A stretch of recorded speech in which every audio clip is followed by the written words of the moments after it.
Hello guys, মালদ্বীপের immigration cross করতে আপনার যে 4টা পেপারস খুব বেশি প্রয়োজন। তার মধ্যে প্রথমটি হচ্ছে আপনার একটি ভ্যালিড পাসপোর্ট, যেটার 6 মাস মেয়াদ থাকতে হবে।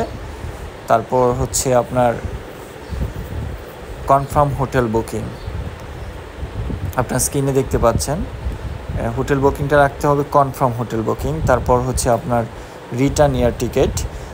তারপর হচ্ছে আপনার ওই ডিক্লারেশন ফর্ম অনলাইনে যেটা পূরণ করে আসবেন, তার কিউআর কোডটা ওইখানে স্ক্যান করে ওইটা নিয়ে সরাসরি বাংলাদেশ থেকে যদি আপনি চলে আসেন মালদ্বীপ, আপনি সরাসরি ইমিগ্রেশন ক্রস করতে পারবেন, কোনো ঝামেলা করবে না যদি ডকুমেন্টস ঠিক থাকে।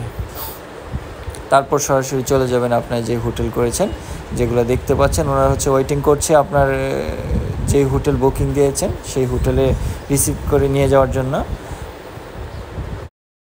আপনাদের এক নজরে দেখানোর চেষ্টা করব মালদ্বীপের যত ধরনের ভিআইপি, ভিভিআইপি হোটেল এবং রিসোর্ট আছে, সেই রিসোর্ট এবং হোটেলগুলোর নাম এক নজরে সেখান থেকে দেখে আপনারা অনলাইনে বুকিং দিতে পারেন।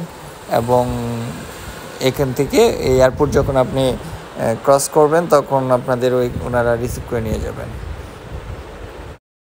মালদ্বীপে আপনারা যারা প্রাইভেট আইল্যান্ডগুলো বুকিং দেবেন, ওনাদের যে প্রতিনিধিগুলো প্রেকার্ড নিয়ে দাঁড়িয়ে আছেন, ওনাদের সাথে যদি দেখা না হয়, সেক্ষেত্রে আপনারা এখানে অনেক ধরনের ছোট ছোট বুথ আছে, ওইখানে খুঁজে দেখবেন আপনাদের প্রাইভেট আইল্যান্ডের বুথ কোনটা। ওনাদের যে প্রতিনিধি বসা থাকবেন, ওনার সাথে যোগাযোগ করলে ওনারাই আপনাদের যে এয়ারপোর্টের সামনে যে স্পিড বোট আছে, ওনাদের ব্যক্তিগত যেই হোটেলগুলোর যে স্পিড বোট থাকে, ওনারা এখান থেকে ওনাদের স্পিড বোটের মাধ্যমে প্রাইভেট আইল্যান্ডে নিয়ে যাবে। আপনারা ছোট ছোট বুথে যে ধরনের হোটেল, আইল্যান্ড এবং রিসোর্টগুলোর নাম দেখতে পাচ্ছেন, এই বুথগুলোতে আপনারা যে হোটেল বা আইল্যান্ড যেটা অনলাইনে বুকিং দেবেন, তাদের সাথে এসে যোগাযোগ করলে তারাই আপনাদের হোটেল পর্যন্ত নিয়ে যাওয়ার ব্যবস্থা করে ফেলবে। সে পর্যন্ত আপনি আমার সাথেই থাকুন। আমি চেষ্টা করব এক নজরে সকল এয়ারপোর্টে যে ধরনের ফ্যাসিলিটিগুলো দেয় হোটেলের, সবগুলো বুথের একটি সামারি দেওয়ার জন্য। ধন্যবাদ সকলকে।